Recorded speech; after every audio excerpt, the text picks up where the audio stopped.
What's up guys, Warren Divine Audiovisual, welcome back to another video. Today I've got a cool one for you. We're going to compare two universal remotes that you can actually program yourself and control your entire audiovisual system. Alright, but first, if you're not a subscriber, please smash that subscribe button and give us a thumbs up. It means a lot to us. We bring you the latest and greatest in consumer electronics. If you don't want to miss out on something new that comes on the market, be a subscriber and we'll take care of you. Alright, let's get into the comparison. Alright, so here we go. This is the Harmony Pro-2400 remote. It is actually the same remote as the Harmony Pro, but it appears to be a bit faster in our testing. This is the Pro-2400 hub, and this is the standard Pro hub. Now, let's basically explain how this works. Essentially, these remotes can communicate with these devices here, which relay commands to your audiovisual system, such as your receiver and that sort of thing. Let's get into the differences here. So we have the Logitech Pro-2400. It has a long-range SMA radio frequency antenna. So this antenna here allows you to communicate with your hub from this remote control from roughly 100 to 150 feet away. It's a very long range, pretty much all over your house. So that's really nice if you're trying to control smart home functions like lighting controls with these buttons here, or perhaps Sonos systems. You can scroll through the screen and control your Sonos, that sort of thing. The standard Pro hub does not have that long range antenna, so it has a range of about 30 to 40 feet. So something to keep in mind. This is better suited for just one room. This is still kind of a one room system. It can be used for two if you get creative with the programming. Let's get into this. Now on the back of this system here, you have multiple ports. You have 6 assignable ports here. All these right here are all assignable. And basically what that means is, let's say you had multiple devices in your rack. This would be like, you know, programmed. This sensor would be run to like your Blu-ray player, this to your Xbox, whatever device it is, right?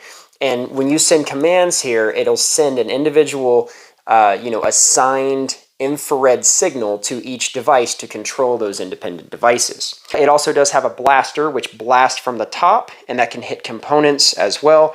This does have that blaster also. Now, this has 2 assignable ports, which is good. They are 2.5 millimeters, so they are not your standard size like you'd see on the market. Now, this is like a traditional sensor that you'd find on like an old, URC remote or some other brands on the market, RTI, that sort of thing. So you may have some of these laying around in your house. Now, these are going to be 3.5 millimeter for the most part, so you'll be able to use most of these sensors and just plug them straight in to this Pro-2400, and they won't fit in this, obviously, because it's a 2.5 millimeter, and you'd have to get an adapter to make that work. All right, so both remotes have an application. The application is the Harmony app. You're able to program the entire remote from that application. You can even do it remotely, which is pretty cool. So you can make quick changes. You can turn off the system when you leave the house, that sort of thing. If you have an installer, they can sign in through the Pro portal and they can actually make changes and modify from both systems. So you have that functionality in both. The Pro-2400 is going to be faster and more responsive because it has an Ethernet port right there. So Ethernet port allows that application to sync up with the hub faster and therefore send commands faster, so you have a little bit less delay when using this system. There's a little bit of a premium price that comes with it. These things are around $600 or $700 depending on where you buy them from. And the Harmony Pro should be just around $400 or $500. Both fantastic remotes. Both of them are going to control your entire system.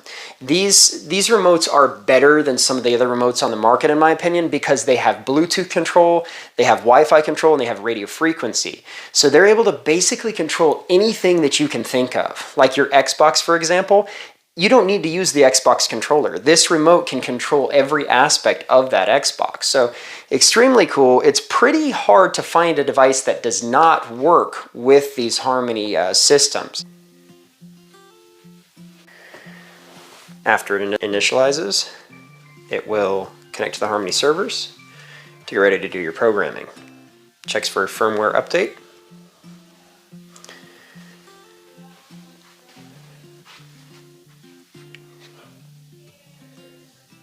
Okay, now it's going to go ahead and download an update.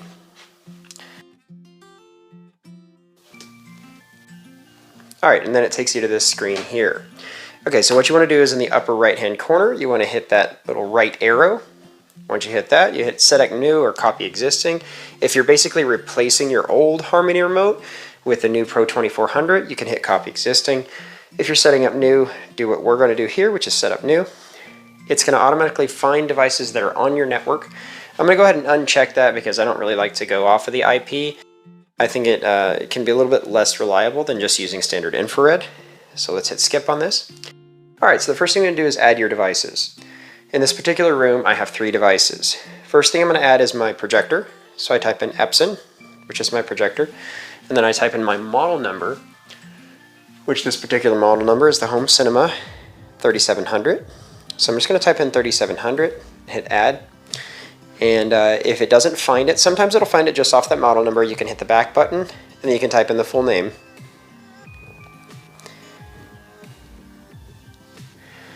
Home Cinema 3700. If it has a question, it's still going to ask you again. So mine is the full model number there is the Epson PowerLight Home Cinema 3700. So I click on that and I click the next button in the upper right. Click this little X to get rid of that. Add another device. So my next device is an entertainment device as well, which is my Yamaha receiver. So I type in Yamaha. And I type in the model number, which is the RXV. Don't worry about the dashes. Usually doesn't make a difference because it'll find it. 779, hit add, it adds the Yamaha receiver. We're going to add our Apple TV, it's also an entertainment device.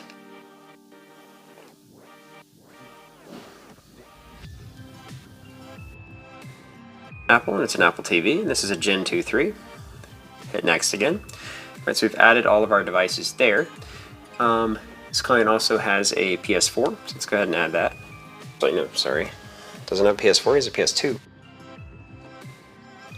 Alright, so now all that your devices are added, you hit the right arrow in the upper right hand corner, and it's going to take us to the next stage, which is creating the activities. The activities are crucial to making this whole remote control work with one-touch commands. So you hit next in the upper right. You can test each of your devices here. I usually just skip this stage because they always work. So hit next. Now you see the activities page is blank. So at the bottom there, you'll see a green button that says add activity. Press that. It's already pre-populated because it's extremely smart. So it knows what devices you added since you added them correctly. And look, it's created Play PS2, Watch Apple TV, and Listen to Music, which we can use for Bluetooth on the receiver. You have to add these one by one. So let's first add PS2. Now, it's going to pop up the devices. Which devices are part of this activity? Epson projector, of course, so we can have an image, the Yamaha receiver, so we can have sound, and the PS2, so we have something to entertain us with. So we hit the next button in the upper right. It's going to test each device and start turning them on. So if you were here in the room, you'd see that my receiver just turned on. My projector is firing up right now. And the PS2 we need to turn on manually because it's an older device. So your devices are on. You don't have to click that button. You can ignore that. Just hit the right button, upper right hand corner. Now you want to select your inputs. These are the inputs that the different devices are plugged into. Our projector is going to be plugged into HDMI 1. Hit the next button. Our Yamaha receiver is going to be plugged in actually to AV5. Hit the next in the upper right. When you're done adding those things, hit the next in the upper right, and it asks you to verify. Now at this point you should see your device up on the screen on your TV or projector, whatever you're doing. If everything is good, you hit yes. If not, you can hit no, and the system will help you troubleshoot. Mine looks good, so I'm going to hit yes. And we'll hit test later.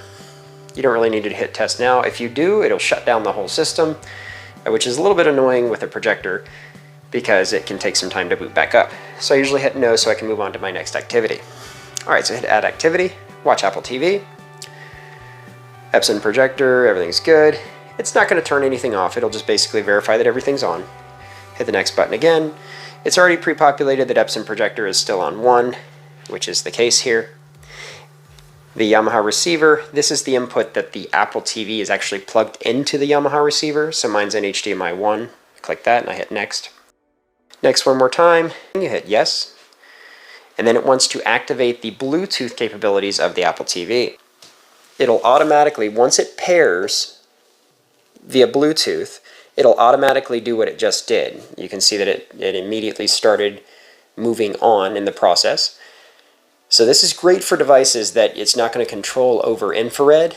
It can actually control over Bluetooth as well. Bluetooth, Wi-Fi, and infrared capabilities. This is unlike some other units on the market. So it's paired. You hit the next button, upper right.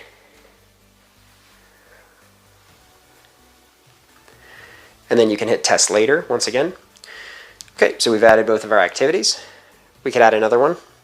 Listen to music, which is just our AV receiver. Let's hit next. And make sure it's on. Let's choose an input. Let's choose Bluetooth. If the projector were on just now, basically it turns it off. And our activities are done. We then hit the next on the upper right hand side and your setup is complete. Hit exit setup. Basically what will happen now is it will shut down the system and it will send all of that information to your Harmony Pro-2400, which I'll show you right now. When it finishes, you go back to your remote, sync successful. You can hit don't show again, or you can let that thing give you all the information. Sometimes it'll sync again when you pick it up, but hit don't show again. Hit the X, hit OK, and there you go. You get your different devices there. So, your different activities. So all you do is hit activities, and then you can control those individual activities just by pressing one of those. There's no on button. Those activities are your on button. So if you press like watch Apple TV, it'll boot the Apple TV, boot the receiver, boot the projector. Just shake the remote if the screen goes off. That's all there is to it. When you're done in any activity from anywhere, you just press the off button and it shuts the whole system down. So I definitely recommend the Pro systems over the Elites and the 950s and stuff like that. They're just not as reliable, not as quick responding, and also they have shorter warranty terms. So they have 1-year warranty term when these devices actually have a 2-year warranty term. All right, so you can call us for the best price in the nation. We'll take care of you, and we ship for free. So we also give tech support, so you get 30 days of free tech support with the purchase. And then after that, we can help you out here and there. So give us a call, 214-600-4144, or you can get us on our website, avftomorrow.com. All right, thanks a lot, guys. We appreciate it, and we'll see you soon.